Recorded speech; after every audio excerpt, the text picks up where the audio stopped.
कुछ पहले मैंने आपको काफ़ी के वक्त हो गया एक कहानी सुनाई थी कॉल सेंटर की, जिसमें एक लड़की काम कर रही थी और बाद में पता चला कि वो लड़की तो कब का मर चुकी है, लेकिन फिर भी कॉल सेंटर में बाकायदा वो नौकरी करने के लिए आती थी।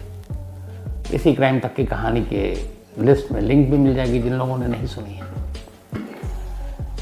आज की कहानी उस कॉल सेंटर की कहानी का एक तरह से एक्सटेंशन है। भूत प्रेत को लेके तमाम बातें, तमाम कहानियां बहुत सारी आपने सुनी भी।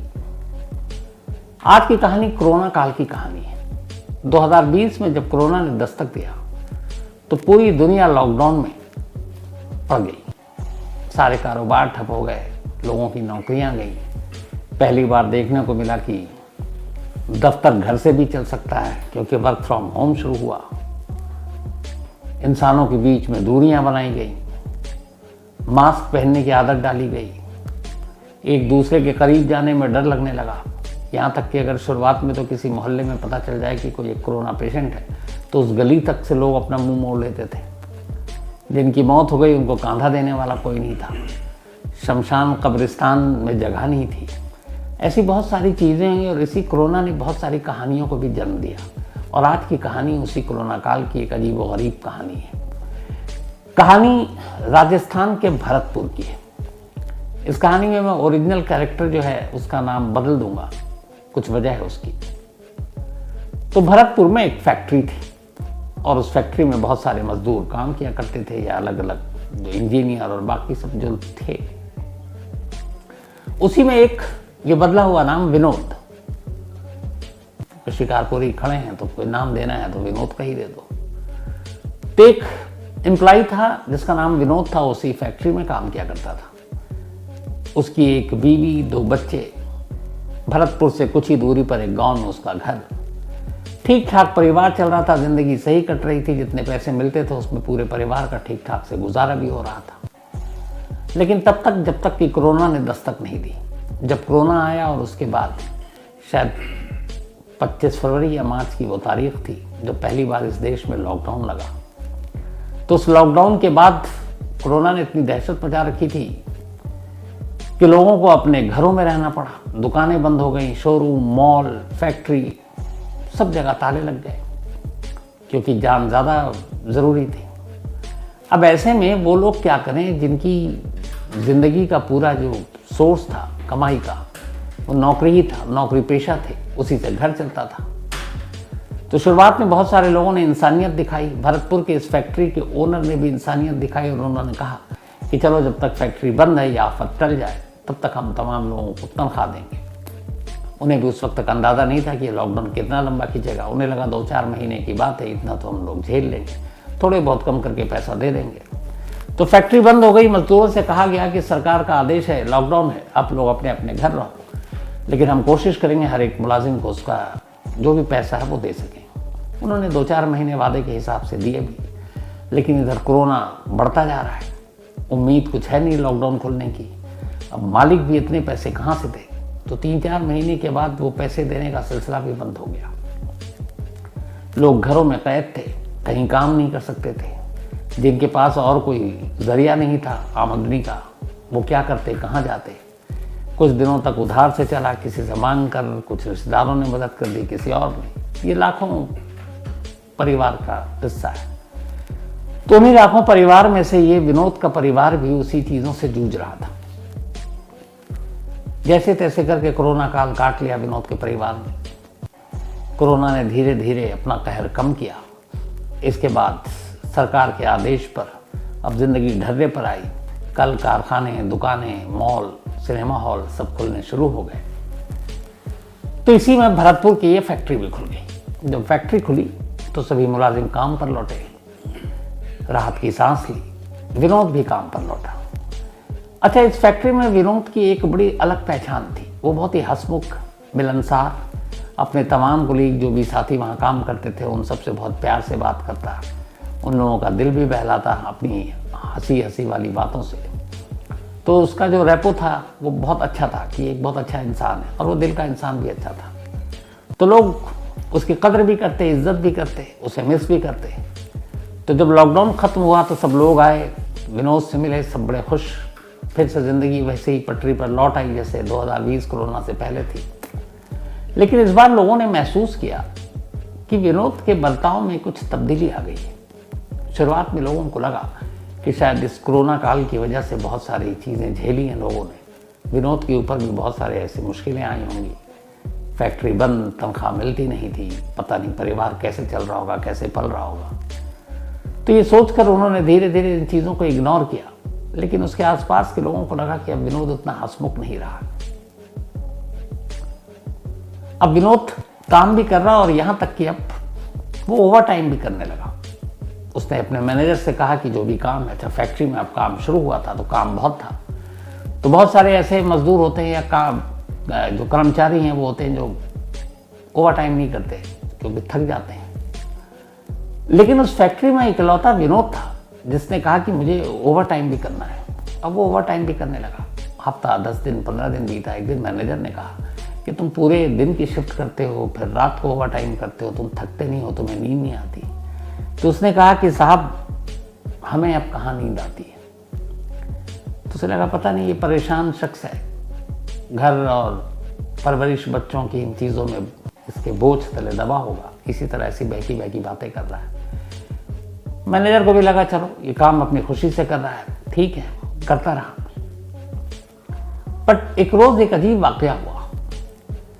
जो फैक्ट्री का गार्ड था, क्योंकि नाइट में दिन के मुकाबले कम लोग काम गया करते थे, तो जो कुर्सी या जिस जगह पर ये बैठकर काम किया करता था विनोद, वो गार्ड रात को किसी काम से अंदर गया।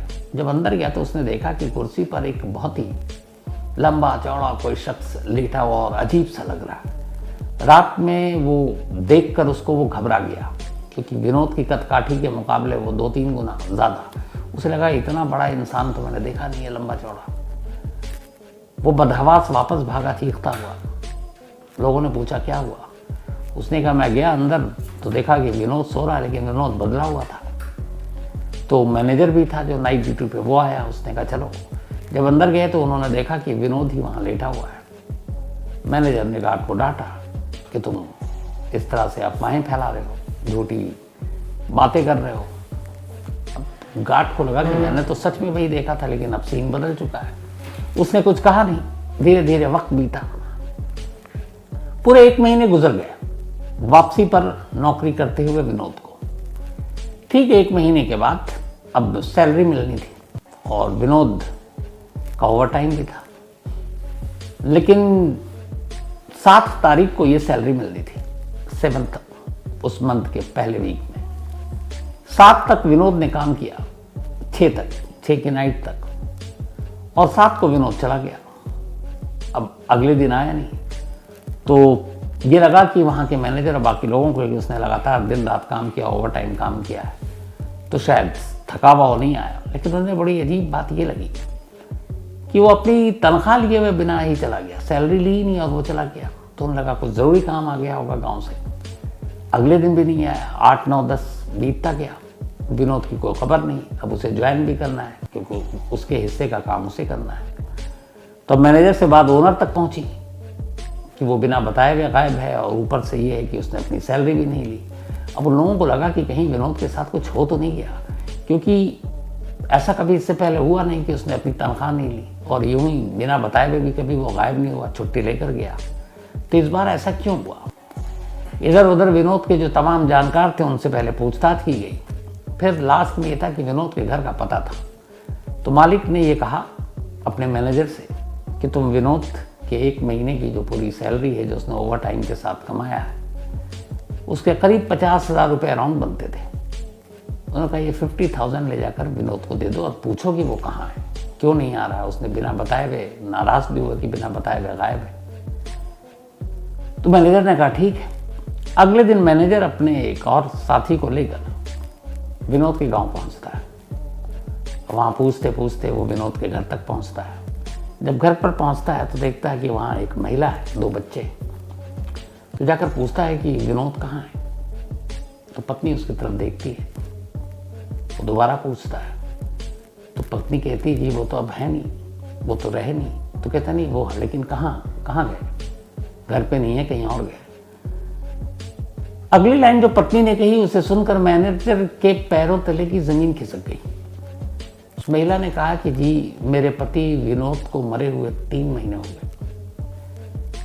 कोरोना जब खत्म होने वाला था, अब लगा सब कुछ ठीक होगा, तभी विनोद को कोरोना हो गया और उस कोरोना के बाद उसे अस्पताल में पहुंचाया गया, लेकिन उसे बचाया नहीं जा सका और कोरोना की वजह से विनोद ने दम तोड़ दिया और इसी गांव में उसका अंतिम संस्कार किया गया। तब कोरोना की मौत को लेकर इतना छुआछूत नहीं था, लोग भी थे, गांव वाले भी आए थे, क्योंकि कोरोना बहुत कम हो गया था।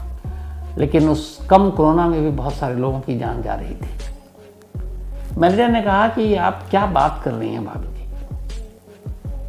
अभी हफ्ता भर पहले तक तो विनोद हमारे यहाँ काम कर रहा था, बाकायदा उसने ओवर टाइम किया। पत्नी ने कहा कि आपको कोई गलतफहमी हुई है, विनोद के जैसा कोई दिखने वाले ने काम किया होगा। उसने कहा, बोला कि मैं कई साल से उसी फैक्ट्री में मैनेजर हूँ और मेरी विनोद से बहुत अच्छी बोलचाल है, हंसी मजाक भी है, मैं धोखा नहीं खा सकता। मैं उसकी आवाज़ भी पहचानता हूँ, उसके अंदाज भी पहचानता हूँ, उसका चेहरा भी जानता हूँ, तो मैं कैसे धोखा खा सकता हूँ। और मैंने इस 1 महीने के अंदर उससे कई बार बात भी की। मैंने ये भी बात की कि ओवर टाइम है, तुम इतना ओवर टाइम क्यों कर रहे हो। उसने कहा कि मैंने ये भी पूछा था कि तुम्हें नींद नहीं आती। उसने कहा मुझे नींद नहीं आती। और आप कह रही हैं कि उसकी डेथ हो गई है। तो बोले आप मान नहीं रहे तो मैं क्या करूं, बाकी लोगों से पूछिए। अब उसने बच्चों से सबसे पूछना शुरू किया, क्योंकि मैनेजर मानने को तैयार नहीं था और जो उसके साथ था वो भी मानने को तैयार नहीं, क्योंकि हफ्ता भर पहले तक तो वो उसके साथ था और 1 महीने लगातार नौकरी की। कुछ और लोग आए, उन्होंने मैनेजर को बताया, साहब 3 महीने पहले की बात है जब विनोद की डेथ हो चुकी थी कोरोना की वजह से। जब हर एक को उसने खंगाल लिया तब मैनेजर को लगा कि ये लोग सच बोल रहे हैं, लेकिन उसको समझ में नहीं आ रहा था कि जो उसने देखा वो कैसे गलत हो सकता है। खैर और कोई रास्ता था नहीं। बदहवास मैनेजर कहता है मुझे यकीन नहीं है, लेकिन फिर भी आप लोग कहते हैं तो मान लेता हूँ। फिर उसने जेब में हाथ डाला, एक लिफाफा निकाला और बीवी की तरफ दिया। बीवी ने कहा ये क्या है।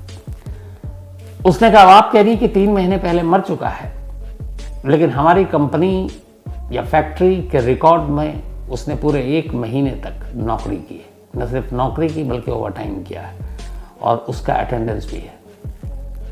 तो उसका जो मेहनताना है, उसकी जो सैलरी है वो ओवर टाइम जोड़कर 50,000 रुपीज़ बनता है, 50,000। अब मुझे नहीं मालूम, लेकिन चूंकि हम लोग जानते हैं कि हमारे सामने उसने काम किया है, तो इस सैलरी पर आप ही का हक है। ये विनोद ने नौकरी की, विनोद ने ओवर टाइम किया, तो ये विनोद के पैसे हैं। हमारे मालिक ने कहा ये आपको देकर आने के लिए। तो अब मैं बाकी की बात मालिक को बताऊंगा, लेकिन मैं चूंकि हम सब गवाह हैं, हमने ही देखा है, तो अब ये जब विनोद नहीं भी है तो हमारे सामने तो विनोद ने काम किया, हम किसी और को पैसे कैसे दे सकते हैं, इसलिए ये पैसे आपके आप रख लीजिए। जैसी ये बात सुनी, बीवी ने लिफाफा खोला, पैसे देखे, बीवी अब पहली बार रो पड़ी। अब तक मैनेजर ने जब पूछा विनोद कहाँ है, क्या हुआ, उसने बताया सारी कहानी कि 3 महीने पहले डेथ हो गई, लेकिन बीवी की आंखों में तब तक आंसू नहीं थे। लेकिन जैसे ही उसने लिफाफा खोला और देखा कि 50,000 रुपये हैं जो बताया, बीवी रो पड़ी। मैनेजर ने पूछा कि आप क्यों रो रही हैं। उसने कहा मैं समझ गई इस पैसे के पीछे की कहानी क्या है। उसने कहा जब मेरे पति विनोद की डेथ हुई, उसके बाद सारे रिश्तेदार एक एक कर चले गए। अब हम लोगों ने सोचना शुरू किया, 2 बच्चे थे, मुझे कोई काम आता नहीं है, तो बच्चों की पढ़ाई लिखाई और घर का चूल्हा कैसे जलेगा, कोई मदद करने को आएगा भी नहीं, और बाकी लोग ऐसे थे कि उन्होंने मदद भी नहीं की। तो मैं बड़ी परेशान थी और दोनों बच्चों को लेकर कि वो ऐसे इस उम्र में चले गए कि अब घर का क्या होगा। तो मैं एक दिन अपने बच्चों से रोते हुए ये बात कह रही थी कि अगर कोई हमारी मदद कर देता और हमें 40-50,000 रुपये दे देता तो हम इसी घर के बाहर एक छोटी सी दुकान खोल लेते और उस दुकान से हमारा घर चल जाता। बीवी ने कहा कि शायद विनोद ने ये बात सुन ली, और विनोद का मतलब उसकी आत्मा ने। और उसने कहा कि देखिए ठीक 40-50 बोला था मैंने और आपने 50,000 ला कर दिया। मैनेजर ने कहा कि अगर वो ओवर टाइम ना करता तो शायद 35 से 40 के बीच में उसकी सैलरी बनती, पर ओवर टाइम करने की वजह से अराउंड 50,000 बना। अब मैनेजर को ये बात समझ आई, वापस गया, उसने मालिक को सारी कहानी बताई। फैक्ट्री में कोई मानने को तैयार ही नहीं था कि विनोद पिछले 30 दिन से यहाँ काम नहीं कर रहा था। लेकिन जब उसकी पत्नी की कहानी सुनी तब लोगों को यकीन हुआ और हर एक ने माना कि वो विनोद की आत्मा थी जो पिछले 30 दिनों से यहाँ काम कर रही थी, सिर्फ इसलिए कि वो उतने पैसे कमा सके जो अपनी बीवी को दे सके और बीवी उससे एक दुकान खोल सके जिससे वो और उसके बच्चे पल सकें। तो एक पति जो मर गया फिर भी अपने परिवार के लिए इतना सोचा, किया और फिर जो ख्वाहिश थी बीवी को उसको पूरा किया।